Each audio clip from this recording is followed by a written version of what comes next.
Billy Light's Space Bum by Mark Eyre. Dedicated to Lewis Eyre. Chapter 1. The Gift.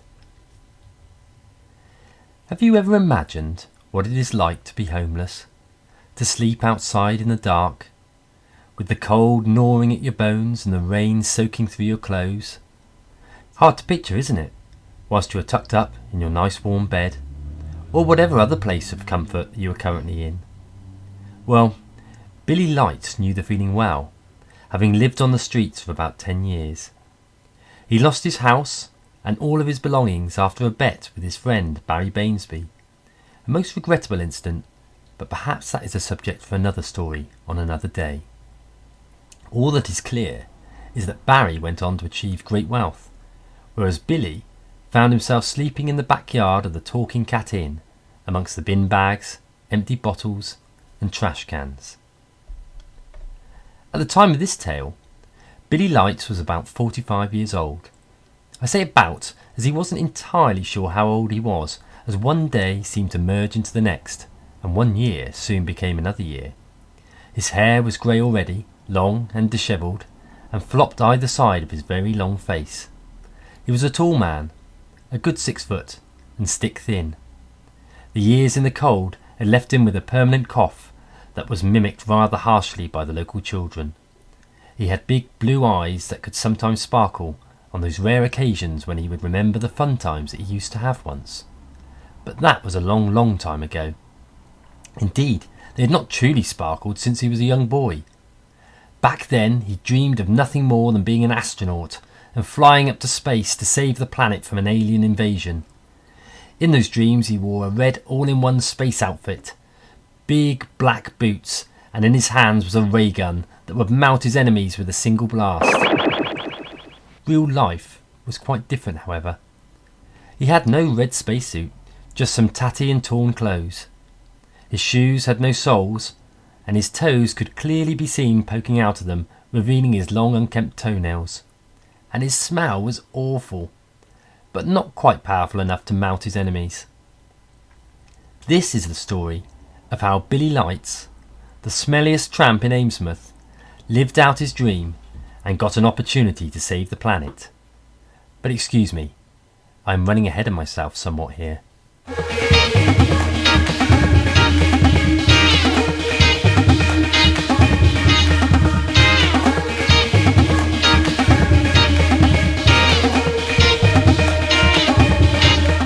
Our story starts on a particularly cold and bitter Sunday evening, following a day of light snow that had left a layer of white across the village. Billy had spent the best part of the day sleeping in the pews at the back of the local chapel, much to the annoyance of the Reverend Brownbeard, who had returned later than normal to prepare for the evening mass to find the building filled with foul odours. "You stink, Lights," said the Reverend, never the most pleasant or tolerant of men, seeing as though he was a man of the cloth. In fact, he seemed to have grown even grumpier by age, and was by now a very grumpy 90-year-old. "It's disgusting! Go and wash yourself! The River Ames is only a mile or so away, or at the very least, spray yourself with this."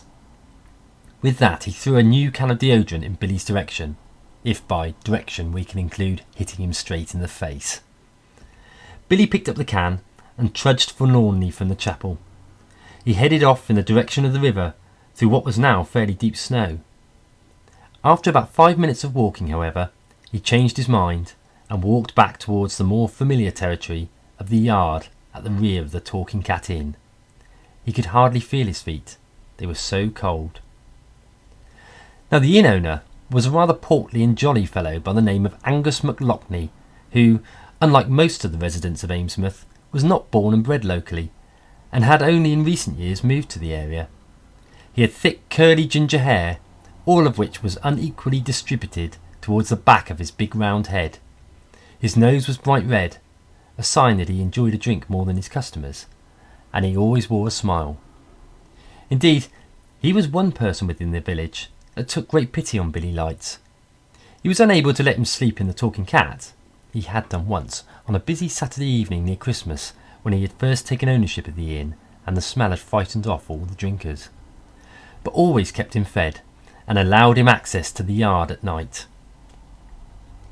Angus would often share with Billy the local gossip and strange tales that he would overhear from behind the bar. It was indeed one such tale that had persuaded the innkeeper to buy the talking cat. Back then it was known just as the Old Bell, and Angus had paid a visit whilst on a brief holiday to the village. He had been sat chatting with the local farmers when one of them, Farmer Michaels from nearby Foxwood, had let out a shocked scream, fouled from his stool, and turned a pale white.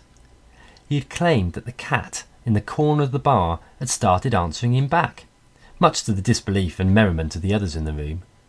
They all put it down to too much ale, and from that day onwards Farmer Michaels was known instead as Old Mad Michaels.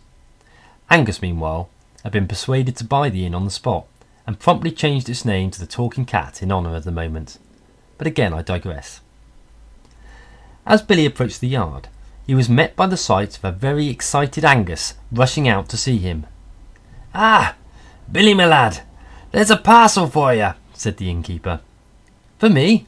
Billy replied. He had not received any parcels or gifts for many years. "What makes you think it's for me?" "Well," Angus continued, "just an hour or so ago I was slaving away behind the bar, tending to the customers. It's been a busy evening trade-wise, what with Christmas approaching, but I noticed this mysterious hooded figure standing alone at the back of the room. Quite menacing a character, I thought, and not wanting any trouble, I thought I'd better introduce myself. I did just that, and, well, I never, the voice that spoke back to me was that of a woman. I couldn't see her face, as it was shadowed by the hood, but it was clearly a female tone. A very beautiful voice indeed.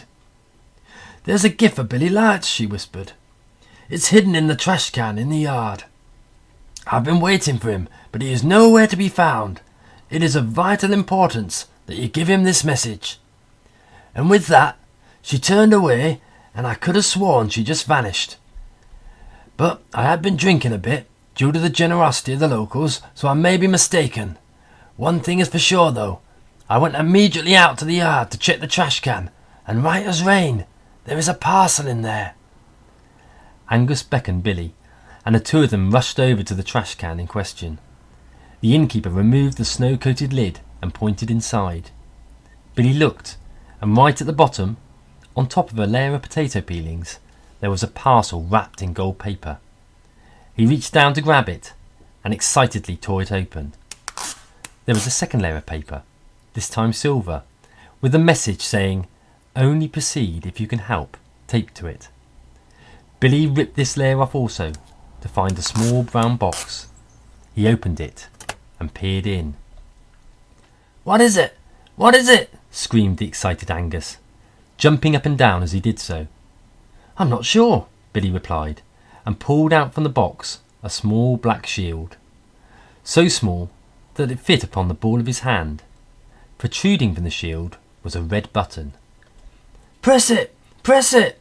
Angus shouted, still jumping up and down. The snow on the ground sprayed everywhere as he did so. With that, Billy Lights pressed the button forcibly. There was a loud crashing sound from the sky above, and a purple beam shot down from the stars.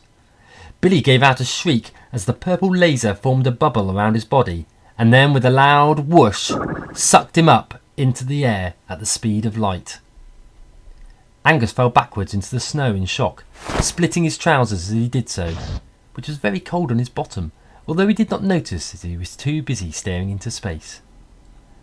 Billy Lights had left Amesmouth and the world behind him, and his adventure was about to begin.